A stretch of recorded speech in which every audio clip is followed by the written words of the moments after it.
Let's bring in the panel now and discuss why it is there's cause for celebration for the prosecution tonight.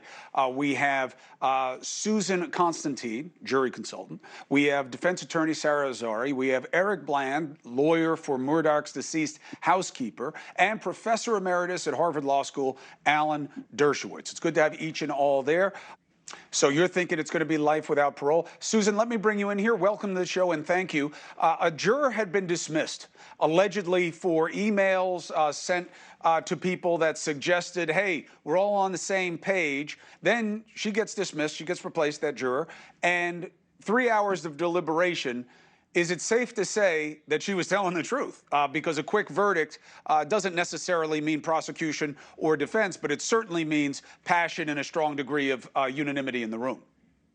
Well, there had to be some sort of hidden communication with those jurors that she felt that way. So for her to say that everyone was feeling that he was guilty, there had to be some sort of eye contact, some sort of nonverbal communication that everybody was in sync with. But I have to share with you that the number one line number is the number 3. How ironic that is that he was found guilty in 3 hours. I think this jury did get it right. I was very concerned, just like you, Chris. I wasn't sure, when they come back in a couple of hours, they can go one way or another. And for any jury consultant or anyone in my field to say that they know for sure, guilt or innocent, they're not really telling you the truth because you just never know. But one thing that I think that got him was really the body of evidence, the demeanor evidence, the pushing of this emotion, this crying and the extreme crying. I think that the jury got it because he was a persuader, a con artist from the very beginning, and he was still trying to con the jurors right there in the courtroom. While Dusty tees up another call, Susan, give us some context. Is there anything to be worried about on the prosecution side about the juror having been substituted? Yeah, I think that there is some concern about that because we don't know what happened when they were together. They spent so many days together, 3 weeks.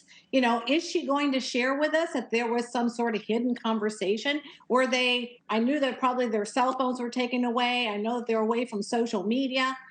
We don't know what we don't know at this point. But for her to make that comment, I think that's something that should be investigated because I think that's a real concern. And there is a rule that doesn't allow you to go into the jury room. There's a rule, South Carolina has it, federal court has it.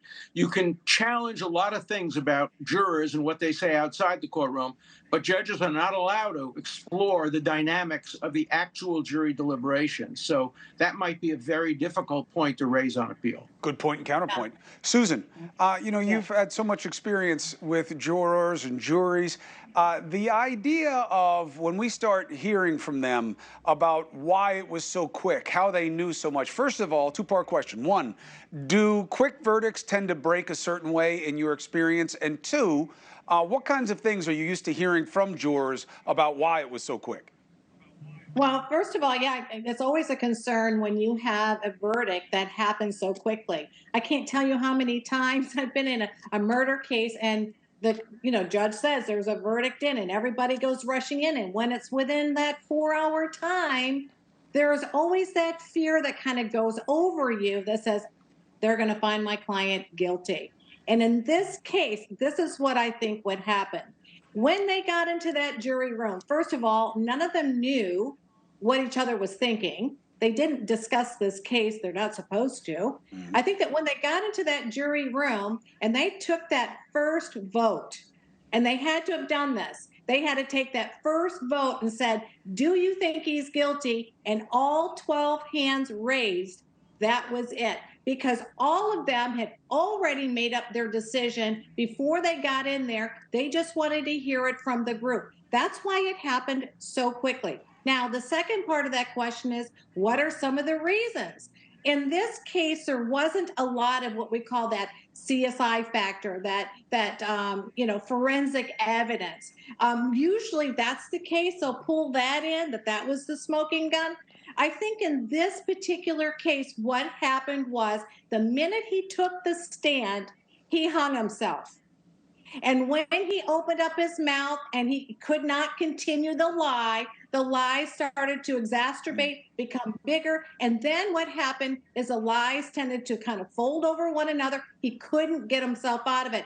And this jury, it went on for so long that I don't think that they remembered to cross every T and dot every I, because they were not able to take any information or write anything down. I think this was all based on demeanor evidence and watching his performance. I think that they saw him lie over and over again, and looking at his demeanor when he was first at the first scene, then of course of the botched scene there where he said he was shot. Then the next thing was outside that position, and then all of that together, looking at all this demeanor, they're going, yeah, this guy, it smells pretty bad.